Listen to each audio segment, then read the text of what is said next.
What's up, guys?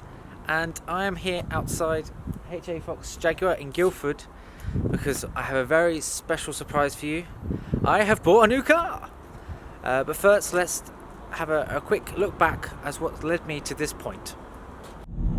I guess first things first, I'll tell you a bit about the car that I'm driving / getting rid of. I am currently driving a Kia Ceed SW3, basically the estate version of the Ceed, level trim 3.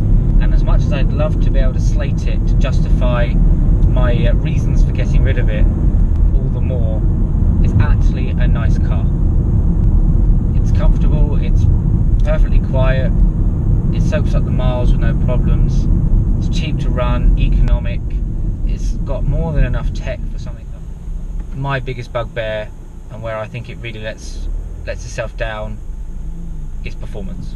I'll get to that in a second.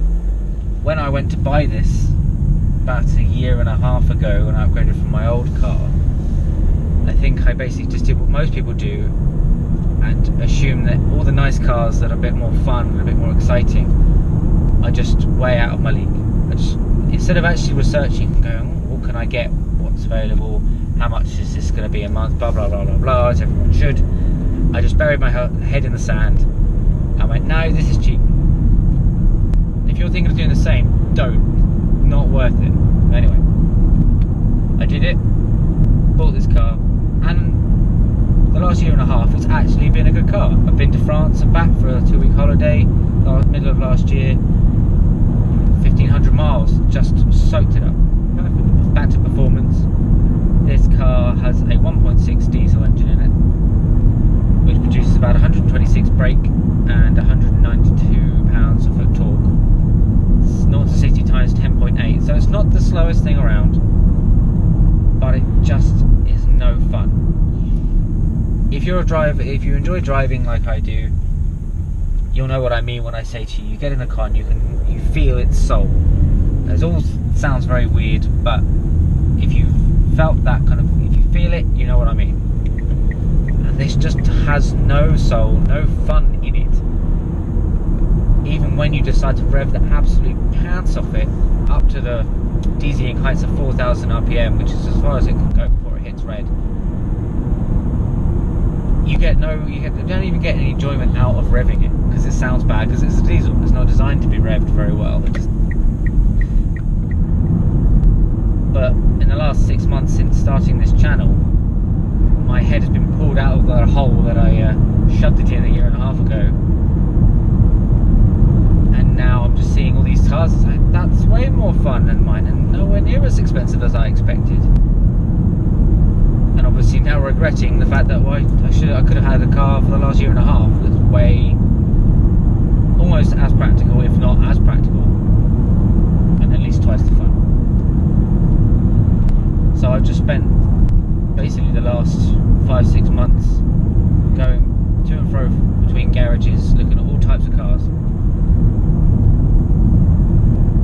trying to find out what I want out of it, what kind of car do I actually want, in terms of whether it's coupe, saloon, estate, or I want 2 seats, 4 seats, 5 seats, etc, etc, because everyone should do that research. And I've finally made a decision. Which brings me to this point. So I'm now surrounded by beautiful Jags, which I probably could just live here. It's so much fun just looking at all the different types around. Basically, I'm going to head in, do all the boring paperwork, and then give you the first glance at what I've bought.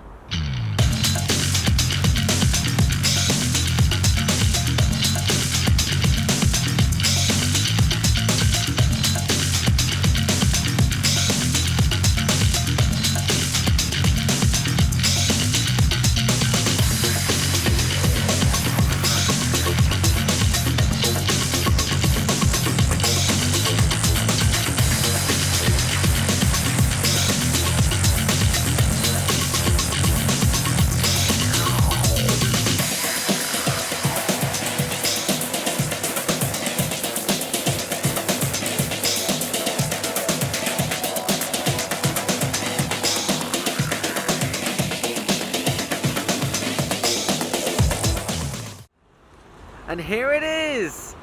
It is a Jaguar XE R Sport 240. Isn't she pretty?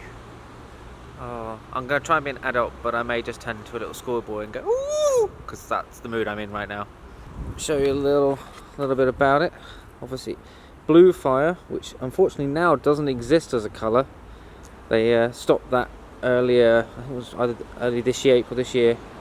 So it's now a limited edition, but look at the sparkle. Now, I know what you're thinking. You're thinking, well, you're a Jaguar F-Type. Well, there is a reason for that. There's two reasons for that, and I'll get to that in a minute. But first, let's tell you a little bit about the car, and then I'll get to the reasons why I didn't just go all out and buy a ridiculous one. It's the 240 edition, so it's an inline-4 2-litre turbocharged engine, producing about 240 brake and about 250 pounds-a-foot torque, and coupled with its extremely lightweight body, because it's all aluminium, and 50-50 weight distribution, it gets you to 60 in 6.4 seconds. So it's pretty quick for a saloon. And I've spent the last 6 months, as I said earlier, driving all sorts of different cars, and I tell you what, this is comfortable, quiet. It's just, to me, it's ideal for practicality and also some bit of fun when the wife's not around. I can't stop looking at it. I do apologise. I'll just let you look at it too. I didn't build it from start.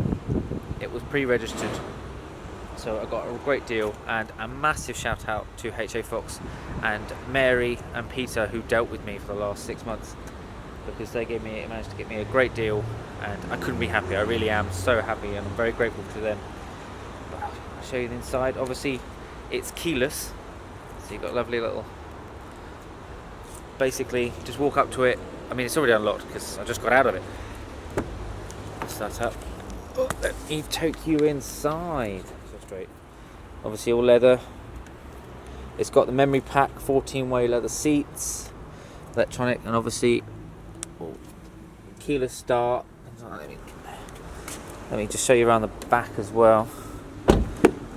I think the biggest thing that the XF gains over this is rear leg room. I think you get in the XF, you get about 6 inches more, but not really that much. And nice boot. I mean, say it's their smallest saloon, but still pretty big space in the boot, so I'm pretty happy with that. Rear view camera, sensors, front sensors. It's gone with there's a standard 18-inch 5-spoke twin colour alloys. One thing I would like to do is, if you see those and that, you can get the black pack. If you know anything about Jags, you'll be able to definitely see that they do the black pack. It's already got the black window surrounds, which I'm very grateful for, because that's another thing that I wouldn't have been happy with. But basically, that's a potential plan. When I've had it a little while and I've run it in and put some miles on it, I'll take it back, and I'll probably get those put back to black, because I just think it looks a little bit nicer and a little bit meaner. But let me take you inside so you can see how awesome it is. Try and get you in. There we go. Obviously, it's done less than 1,000 miles, as you can see. So it's still technically in its running in period, so I won't be doing a proper drive video today. But as soon as I have, fear not, because I will be doing a drive, and it will be featuring in some of my videos from here on in. But lovely little button. Yeah, look at that. Focus, there we go. And obviously you've got your central infotainment system, dual zone climate control, electronic handbrake. Okay, that's going to start whinging at me. There we go. Oh, and the steering wheel moves. Yeah. I'm so happy. Rear camera. We have the parking sensors on. That's like the home screen, so I can look at my climate control. And then obviously the heated seats I can put on, and then you can go to the media stuff. I've got it off currently. Different modes, all sorts, and there's your. Oh yeah, okay, there we go. And it knows where I am, obviously, as you'd expect. And obviously a big thing, that gear stick. I'm going to just turn it off. Oh, Ah, so happy. And down here you've got all of your modes. So in Eco at the moment, I just picked it up. That mode is winter. It comes up on the dash. Then you go past Eco, that's normal. So you give it a little bit more response, but it's still not put your foot down like, oh my god, death. And then if I push it to dynamic,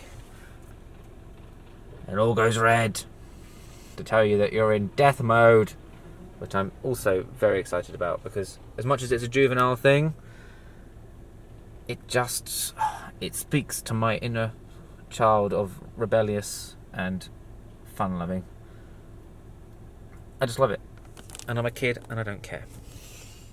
So my two reasons for not getting like a Mustang or an F-Type or a Porsche or anything like that was because, one, I've got a few things coming up in my life that I'm happy for and I'm excited for, but they're going to make a problem.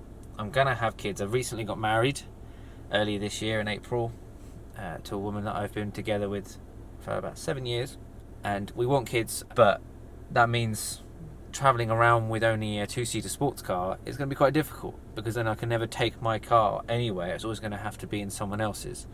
So that was one big handbrake turn on I could get something fun, like outrageously fun.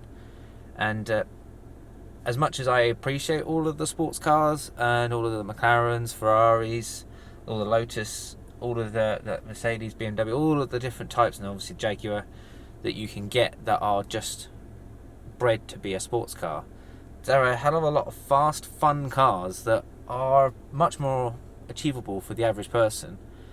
So why do we always ignore them? You've got all these super saloons like the AMGs and stuff. I was like, yeah, okay, see a few of them around, but not as many as I'd expect, considering that they're bi-turbo V8s and things like that underneath the bonnet. They just shift. So as a part of this is basically I've upgraded my daily driver, and maybe hopefully in the future I'll be able to get hold of a Mustang or something like that. Mustang or F-Type are my two main kind of what I'd love to get first. Obviously if something else comes up, then by all means, fear not. There are a lot of things that I'm trying to line up. Just dotting the I's and crossing the T's on some incredible test drives of some really nice cars, conversations with a few garages and things like that. So obviously stay tuned. There should hopefully be some outrageous cars coming up. But for now, this is my car, and I am over the moon with it. But I'm going to run this in, and then I will definitely do a first drive for you, because I reckon this is going to be a bit of fun. So thank you very much for watching. Stay tuned for the next episode, and I'll see you guys later.